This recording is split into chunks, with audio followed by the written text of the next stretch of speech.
მართლა ყველას გვაინტერესებს, ხო, აი, როდესაც სრულიად გამართლებულად მიმაჩნდა და საფუძვლიანად ჩვენი საზოგადოების მნიშვნელოვანი ნაწილის შიში, რომ უკრაინის წინააღმდეგ დაწყებული აგრესია არ გადმოდინებულიყო საქართველოში, ხო?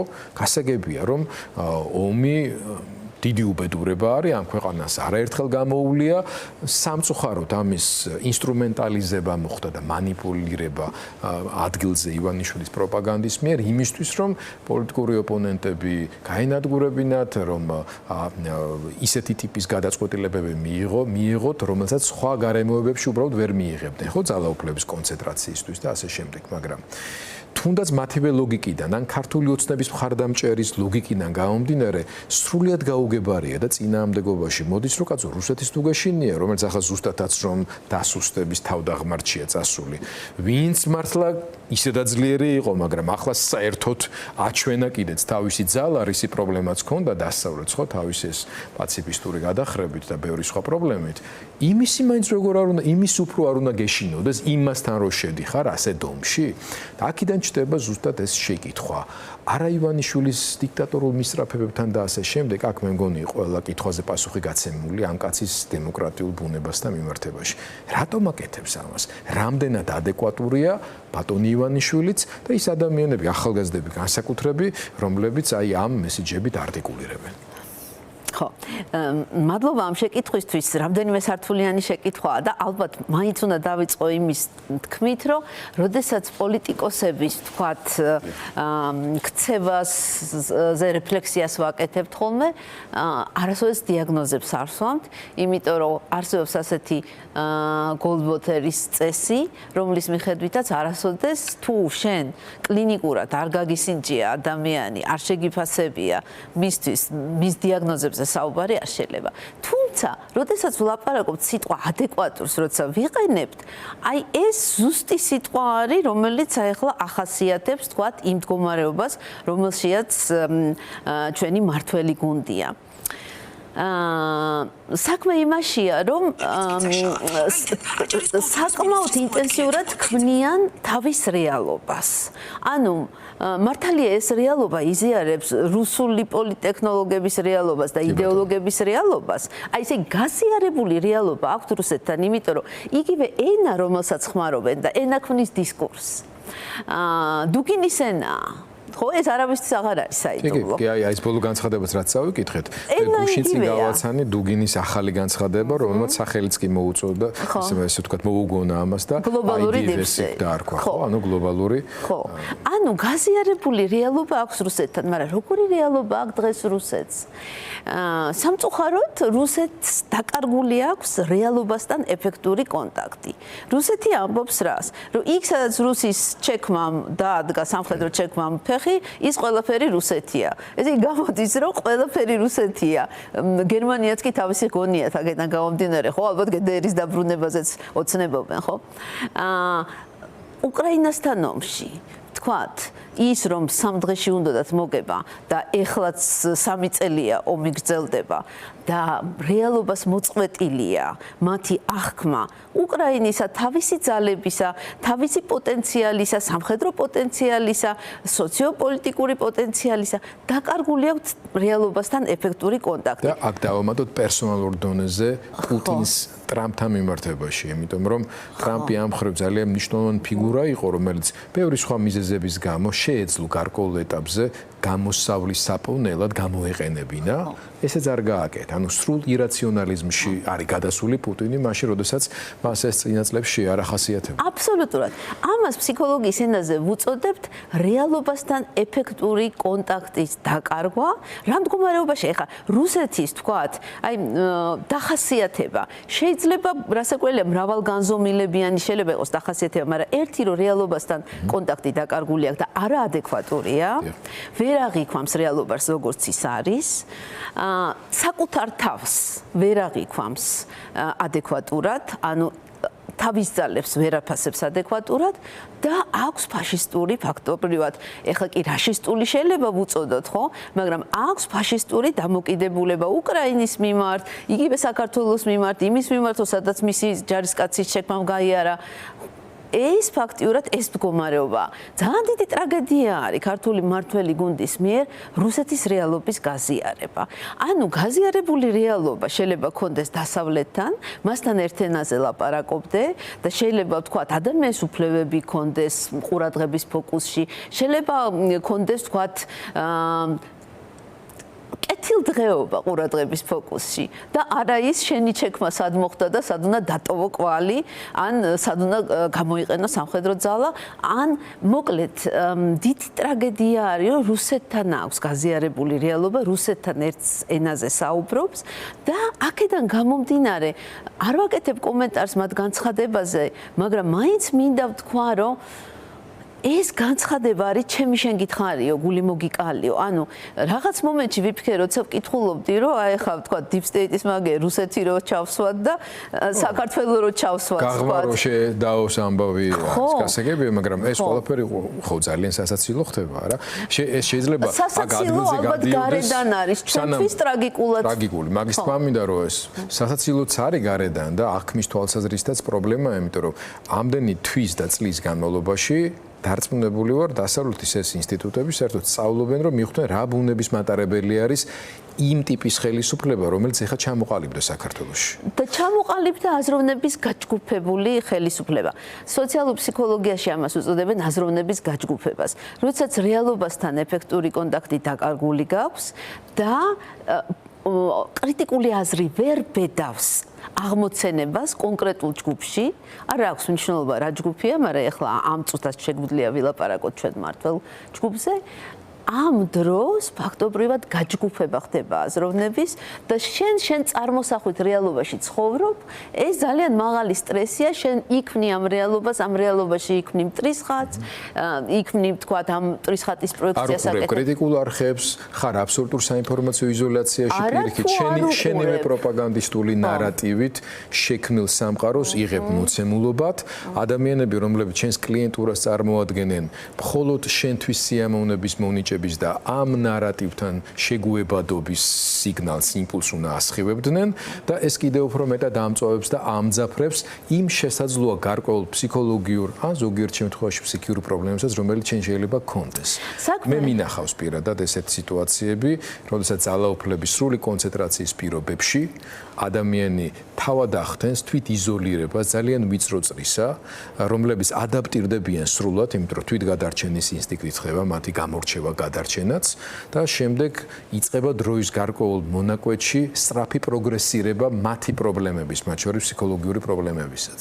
სტრესშია, რასაკვირველია ჯგუფი არის სტრესში, იმიტომ რომ მათ ერთგვარი ამას უწოდებენ ფსიქოლოგიაში ნარცისტული ჭრილობა აქვს, რომ როგორ მოხდა ისე, რომ მოსახლეობას არ უნდა მათი მართვა. ესე იგი, მათ წარმოიდგინეს, რომ ეს deep state-ის აგენტურა არის და არა მათი საკუთარი მოსახლეობა და ესე იგი, წარმოიდგინეს, რომ ყავთ მხარდაჭერები, წარმოიდგინეს, ანუ ფაქტობრივად, როდესაც სვამეს საკითხაზე არაადეკვატურია, ვთქვათ, ივანიშვილი თუ რუსეთის თამაშს თამაშობს. ერთი მეორეს არ გამორიცხავს. იმიტომ რუსეთის თამაშის დღეს თამაში ნიშნავს რომ არაადეკვატურ მდგომარეობაში უნდა გადაყვიდე, იმიტომ რომ თუ იზიარებ რუსეთთან რეალობას, სხვა გამოსავალი არ აქვს, უნდა მოეცი. ის თავისთავად არის უკვე ძალიან მოწყვეტილი რეალობა. რასაკვირველია. კაპიტანო, თქვენ ახლა ახსენეთ საზოგადოების მიმართ უკმაყოფილება, რომ აი როგორ შეიძლება მე არ მოუწონდეთ ან ხმას არ ვაძლევდნენ ასე შემდეგ. ესე იგი აგენტები არის. ხო, ესე იგი ყველა აგენტები არის, deep state-ის აგენტები არის. დასავლეთის აგენტები, deep state-ის აგენტები არის. და რადიკალები. აი, გასულ კვირას იყო კიდევ ერთი საინტერესო შემთხვევა, სრულიად მოულოდნელი, იქ შემსწრე ადამიანების მიერ მობილურებით გადაღებული ვიდეოები გავრცელდა, რომელიც ეხებოდა ინციდენტს, როცა პატრული უხეშად მოიპყრო მანქანით გადაადგილებად ოჯახს, ასე ვთქვათ, მძღოლს, რომელშიც ოჯახი იჯდა, მას გამოესარჩლა იმ უბანში მცხოვრები პროდუქტების საყიდლად გამოსული პენსიონერი, ასაკოვანი მამაკაცი და შემდეგ ყველა ვნახეთ როგორ მოეპყრნენ მას. მოდით ეს ვიდეოც ვნახოთ და აი ამ ბატონის კომენტარიც ვნახოთ, რომელიც პარასხევს ჩემს გადაცემაში განმარტავდა რამ განაპირობა მისი ესეთი ჩართულობა ამ პროცესში. ნახოთ.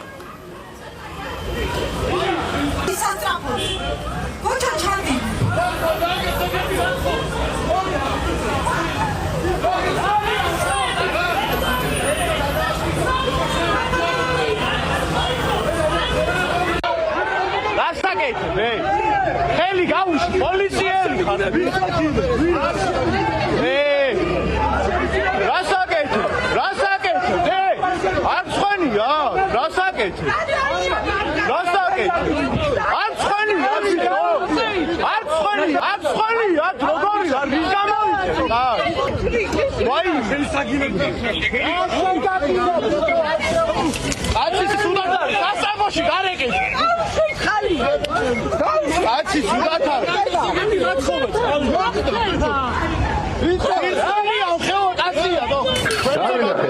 ამახანაში ზის ბავშვი საწყალი კივის განწირული ხმით პატარა ბავშვი ქალბატონი რომელიც უფრო მაგრა რა თქმა უნდა კივის და ახალგაზრდა კაცი გაკოჭილი და ესე ეკაჩებენ თან ეს კაცი როგორც ვატყობ აი წინააღმდება კი არ უთხრავს ეს კაცი იმათან რაღაც თავში არა უბრალოდ კოჭავენ რა და მივედი უბრალოდ შვილებს გებიცები ყველანაირი იმის გარეშე აი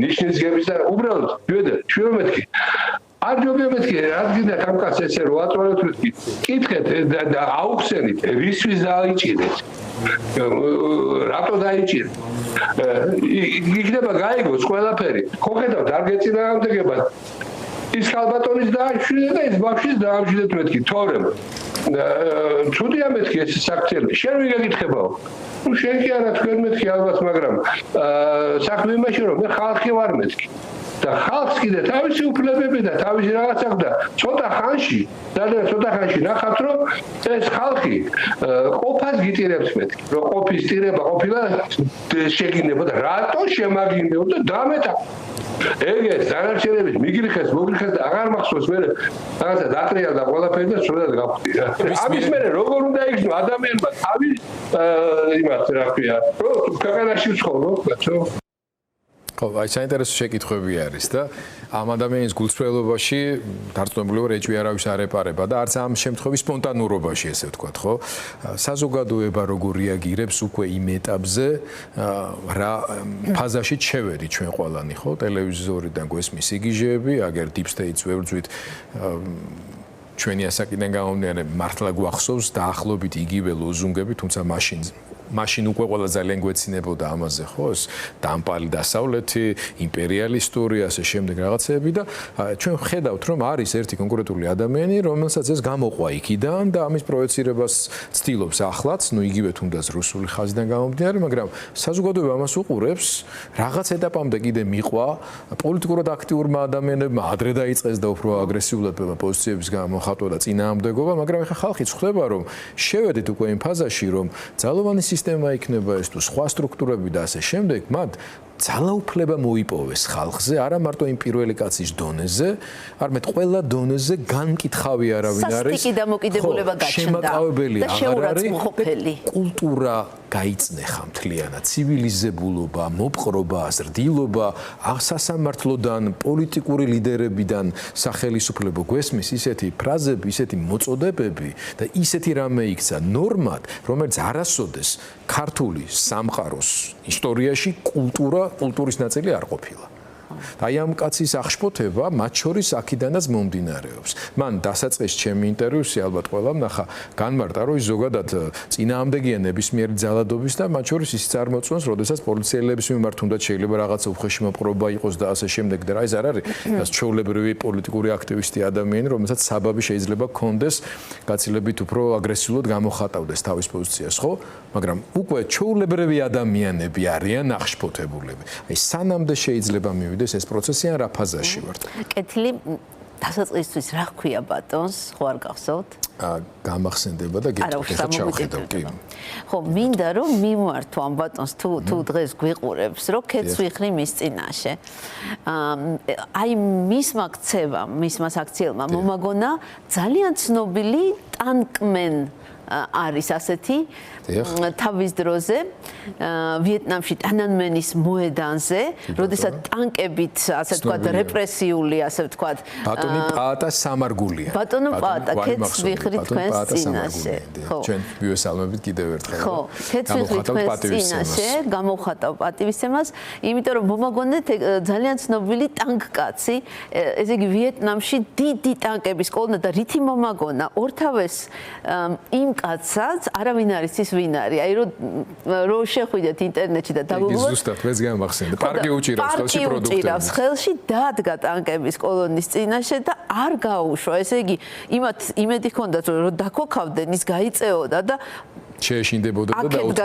იქით გაიწია. მოკეთ აი ეს იგივე ფენომენია. ეს არის ფენომენი ადამიანი ქუჩიდან. ეხლა ჩვენ პატარა ქვეყანა ვარ და პატარა ქალაქი ვარ და ბატონ პატას სახეზე ვიცნობთ აწი, მაგრამ იქ რასაკვირველია მილიარდიანი ქვეყანაში, ბოდიში, ხო, ამურია ვიეტნამი და ბოდიში, ხო. ჩინეთში დაიკარგა ის კაცი და გადაარჩინა ამ დაკარგვამ, იმიტომ რომ რეჟიმმა ხო ყველას იმედი აქვს რომ ცოცხალი გადაურჩა რეჟიმს. ეხლა რა ხდება? მე ვიტყოდი რომ სანამ ასეთი ადამიანი ქუჩიდან მას აქვს მორალური ძალა იმისა რომ გადაუდგეს ტანკს თუ პოლიციას რომელიც ბავშვის წინაშე მამას ავიქტიმებს, აი ეს ჩვენ გვიცავს, ეს ჩვენ გადაგვარჩენს. სანამ ეს მუხტი ჩვენთან იქნება და იმედია რომ ეს მუხტი არასოდეს არ გაქრება. და ჩვენ ვნახეთ მას როგორ გაუსწორდნენ, იმიტომ რომ სწორედ ის არის ყველაზე საშიში ამ სიტუაციაში რეჟიმისთვის. და რატომ? როდესაც ხდება ის, რაც ჩვენთან ხდება, ანუ ფაქტიურად დიქტატურისკენ, ასე ვთქვათ, ცურდებით. ამ დროს საზოგადოება იყოფა მსხვერპლად, აგრესორად, რომელიც მსხვერპლს ამსხვერპლებს და გვერდიდან მაყურებლად. აი ეს გვერდიდან მაყურებელი უმრავლესობაა ხოლმე. აი ხა ძალიან ბევრს ლაპარაკობენ შუაშისტებს, არქმევენ შუაშისტების ფსიქოლოგიაზე მსჯელობენ, მაგრამ ეს არის კლასიკა. ეს არის კლასიკური სამკუთხედი, ძალადობის სამკუთხედი ჰქვია, რომელიც კარგად არის აღწერილი როგორც აკადემიურ ლიტერატურაში, ისე კონკრეტულ მაგალითებზე. ეხლა რა ხდება, როდესაც აგრესორი მსხვერპლს, ამსხვერპლებს, აი ისინი თქვათ, ვინც ციხეში არიან, 4 მშობელი დაიწყო, ხო? ეს რას ნიშნავს? როგორი, ესე იგი, როგორი დამსხვერპლება მიდის ოჯახების? მე აღარ ვლაპარაკობ კონკრეტულ იმ ხალხზე, ვინც სატუსაღოშია დღეს. მე ვლაპარაკობ და არ ვლაპარაკობ მხოლოდ მათზე, ვინც ცემეს. მე ვლაპარაკობ მათ ოჯახის წევრებზე, ვისი სიცოცხლე შეეწია. აი ამ პირობებში ისინი უმცირესობა არის, იმიტომ რომ რამდენი ყავს პატიმარი, ხო? ათეულობით. კი, 70-ზე მეტი უკვე, მაგრამ ხო, ათეულობით, მაგრამ ეს არ არის მილიონობით ადამიანი. მით უმეტეს კიდე უფრო პატარა ჯგუფი არის ძალაუფლების მპყრობელი ჯგუფი. დიქტატურა რა არის? პატარა ჯგუფი, გამდიდრებული, რომელიც ყველაფერზე წამსვლელი არის, რომ თავისი რესურსები არ დაკარგოს, ხო? და ამ მსხვერპლებს, იმიტომ კი არა, რომ მსხვერპლი არის მისი ადრესატი. გვერდიდან მაყურებელი არის ადრესატი. გვერდიდან მაყურებლის გაჩერება და შეშინება არის მიზანი. და ეს არის არჩეული მსხვერპლი, რომ გვერდიდან მაყურებელი გაჩერდეს. აი ამ ვითარებაში ის რომ მოქალაქეს ყოფნის მორალური ძალა, რომ უთხრას რომ რას აკეთებთ თქვენ? ხალხი ვარ მე. ხალხი ვარ მე. აი ეს არის მორალური მაგალითი. და მადლობა ამის გამო ბატონ პატას და ბევრი ბატონი პატა ყავს სინამდვილეში. ძალიან ბევრი ყავს. მარტო ბატონი პატა არისო, იქ ეხა ვეღარ მივეცი ეს უფრო ცლად, მაგრამ იქ ჩვენ ნახეთ რამდენი ადამიანი გამოესარჩლა ბატონ პატასა და სხვებს ახალგაზრდებიც, ასაკოვანებიც, ბევრს ვიცნობ გამყიდველებიც, მაღაზიების გამყიდველები, რომელიც ამოვიცანი, ჩვენ ჩემი საცხოვრებელი უბანია, ასე ვთქვა და სახეებით ვიცანი ეს ადამიანი, რომლებიც საერთოდ ვერ ვიტყვი რომ რაღაცა პოლიტიკაში ჩართულები არიან რაიმე ფორმით. და აი ხა უბრალოდ მინდა ვაჩვენო როგორ ადვილად იგონებენ ენას, რომელიც ცვლის დისკურსებს.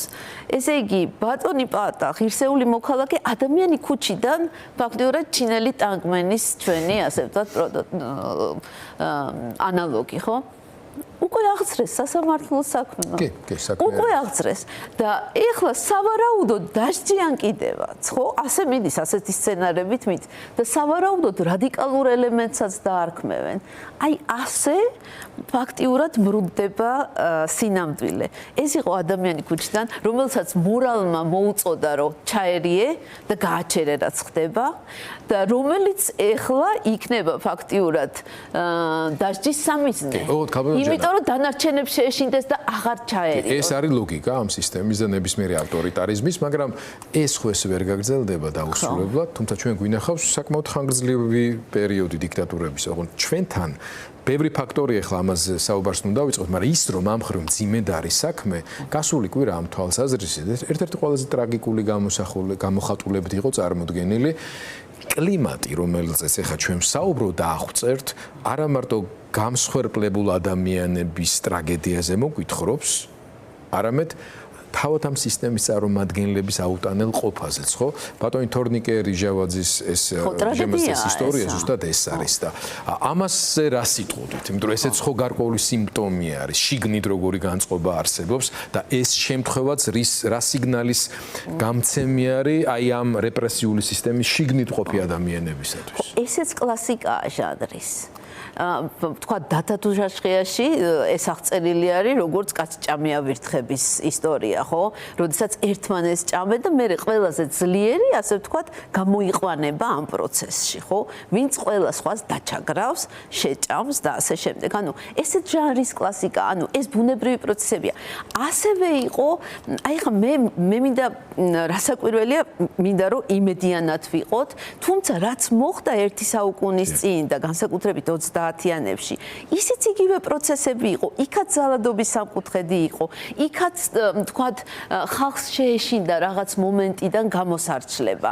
მე მახსოვს ხშირად მომყავს ხოლმე სოლჟენიცინის არქიპელაგი გულაგის დასაწყისშივე აქ ესა, როდესაც მიყავთ რუსულ სოფელში ეტაპით რო გადაასახლონ ციმბირში გულაგზე რო წაიყვანონ, ორი პატარა ბიჭი ახალგაზრდა იყო მისი ექსკორტი და ფიქრობდა მე როცა გულაგს წერდა რომ აი მაშინ რომ მეყვირაო რომ ხალხო უსამართლოდ დამაპატიმრეს ნეტა ვინმე გამომესარჩლებოდაო აი იქ სადაც დამთავრდება გამოსარჩლება იქ დამთავრდებით ჩვენ ფაქტიურად ამიტომ ეს არ უნდა დამთავრდეს ეს ერთი და მეორე ეს პროცესი ჟანრის კლასიკა არის რაც მიდის ისევ ანალოგია მინდა გასულ საუკუნესთან მოვიყვანო მაშინაც სამკუთხედი იყო ძალადობის და მსხვერპლები ბევრი იყო ჩვენ ოჯახის წევრებშიც და ასე შემდეგ. მაგრამ ერთმანეთსაც დაერია მაშინ რეჟიმი და აი ახლა ხანს მოიყვანეს მაგალითად ბუდუმდივნის მაგალითი, ხო, რომელიც პირველი ასე ვთქვათ რეჟიმის წარმომადგენელი იყო, მაგრამ ისიც დაუხრიტეს, შვილებიც დაუხრიტეს, ცოლიც დაუხრიტეს. ანუ ეს პროცესები ტოქსიკური პროცესებია. თუ ჩაირთო ეს პროცესები და ვერ მოახერხეთ გაჩერება, აი ხა ძალიან პრიმიტიული რაღაცა უნდა ვთქვა, მაგრამ მაინც სიყვარულს უშენებია, სიძულვის არ უშენებია და პრინციპში რაც ხდება, აი ეს ბოლო 13 წელიწადი ეს არის სიძულვილის კულტივირება ყველა დონეზე. ეს არის რაც უნდა გავაჩეროთ ყველამ ერთად. საზოგადოებამ, ეკლესიამ, ჩვენმა კულტურულმა ელიტამ და რიგითმა ადამიანებმა ისეთმა, როგორც ბატონი პაატა არის, რომელმაც ეს მაგალითი მოგცა ზუსტად სიყვარულისთვის, პატივისცემისთვის გაიბრძოლა მან და თავის მაგალითიც აჩვენა, ამიტომ კიდევ ერთხელ მას პატივს. მნიშვნელოვანია მოვლენებს საკუთარი სახელი დავერქვათ. იმიტომ რომ ეს დოკუმენტიც რაც შეიქმნა, ეს არის მოვლენებისთვის მცდარი სახელის დარქმევა, ხო საპასუხო. სხვა შორის რითიც თქვენ დაიწყეთ, მე დავასრულებ ინფორმაციით, რომელიც პირდაპირ ჯდება თქვენს ახსნაში გამოოგნა სიმართლე გითხრათ რუსეთში რამდენიმე დღის წინ მოხდა ანალოგიური მსგავსი რამ ანუ თვითმკვლელობა ოღონდ იქ ჩვენთან საბედნიეროდ სიკვდილით არ დამთავრდა იქ მოკვდა ტრანსპორტის მინისტრი. ნუ ჩვეულებრივი ამბავია ეს. კი, ტრანსპორტის მინისტრი ეს არ არის პირველი შემთხვევა, ხალხი მეებიდან ცვივად თავს იკლავენ და ასე 14 ყველაზე მსხვილი კორპორაციის პირველმა მოიკლა თავი და ასე შემდეგ, მაგრამ ახლა ტრანსპორტის მინისტრი პირველი შემთხვევა იყო. რა სხვები ახლა რომ რია ნოვასი ავრცელებს ინფორმაციას რომ პუტინმა სამძიმარზე გვირგვინი გააგზავნა. და დაიძრა გარკვეული ნაწილი რუსული ელიტის სამძიმარზე მისასვლელად. ხო, მივიდნენ თუ არ მივიდნენ? ხო. და 15 წუთში გავრცელდა მეორე ინფორმაცია, რომ პრეზიდენტის ადმინისტრაცია არ ადასტურებს ინფორმაციას გვირგვინის გაგზავნასთან დაკავშირებით, აღარავინ არ მევიდა. საოცრად შეუძლია და ადამიანებმა გადაამოწმონ, რია ნოვოსის გავრცელებული, ვინც რუსულად იცის კითხვა, შეუძლია ნახოს. მაგალითი, რაზეც თქვენ ახლა საუბრობთ რა. და ეს ისტორია მაგონებდა ზუსტად იმ წყალში პირის ჩაგუბებას, ხა სიმწრის განაგულ შემარტკივრობისგანაც იყო ნაწილი საზოგადოების, მაგრამ თავად ამ რიჟვაძის გარშემო წრის, ასე ვთქვათ, ხო, რომლებიც ერთი ღარიბაშვილმა გაბედა საჯაროდ ასე ვთქვათ მისვლა თანაგზნობის გამოხატვა ისე რომ არც არაფერი არ უთქოს ფიზიკურად მივიდა ვიცით რომ ლილუაშვილი იყო მისული და დანარჩენებს არათუ დრო დაჭირდათ არამედ მათი შეფასებებიც როგორი თავშეკავებულია ყველა ვატყობთ და გამახსენდა ზუსტად ეგ რუსული ისტორია. არ უნდა დამსგავსოთ რუსებს ამ ყველაზე ცუდ ნაწილში. უნდა გამოვხიზლდეთ. სამწუხაროდ ეს ჩვენ საერთო გამრუდებული ისტორიის ნაწილიც არის, რომლის შექმნაშიც მაშინდელმა ქართველებმაც მიიღეს მონაწილეობა. ძალიან დიდი მადლობა ქაბატონჯანა. ქაბატონჯანას დაამშვიდობები.